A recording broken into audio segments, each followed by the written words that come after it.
সুনীল গঙ্গোপাধ্যায়ের এক অপূর্ব সৃষ্টি পাহাড় চূড়ায়।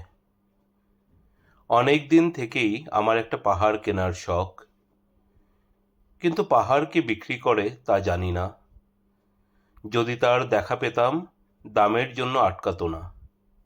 আমার নিজস্ব একটা নদী আছে, সেটা দিয়ে দিতাম পাহাড়টার বদলে। কে না জানে পাহাড়ের চেয়ে নদীর দামই বেশি। পাহাড় স্থাণু, নদী বহমান। তবু আমি নদীর বদলে পাহাড়টাই কিনতাম, কারণ আমি ঠকতে চাই। নদীটাও অবশ্য কিনেছিলাম একটা দ্বীপের বদলে।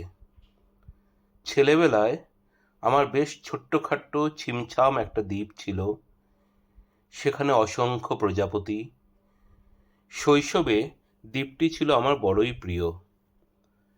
আমার যৌবনে দ্বীপটি আমার কাছে মাপে ছোট লাগলো। প্রবহমান ছিপছিপে তন্বী নদীটি বেশ পছন্দ হলো আমার। বন্ধুরা বলল, এইটুকু একটা দ্বীপের বিনিময়ে এত বড় একটা নদী পেয়েছিস, খুব জিতেছিস তো মাইরি। তখন জয়ের আনন্দে আমি বিহ্বল হতাম। তখন সত্যি আমি ভালোবাসতাম নদীটিকে। নদী আমার অনেক প্রশ্নের উত্তর দিত, যেমন, বলতো আজ সন্ধেবেলা বৃষ্টি হবে কিনা। সে বলতো, আজ এখানে দক্ষিণ গরম হাওয়া, শুধু একটি ছোট্ট দ্বীপে বৃষ্টি, সে কি প্রবল বৃষ্টি, যেন একটা উৎসব। আমি সেই দ্বীপে আর যেতে পারি না। সে জানতো, সবাই জানে, শৈশবে আর ফেরা যায় না। এখন আমি একটা পাহাড় কিনতে চাই। সেই পাহাড়ের পায়ের কাছে থাকবে গহন অরণ্য।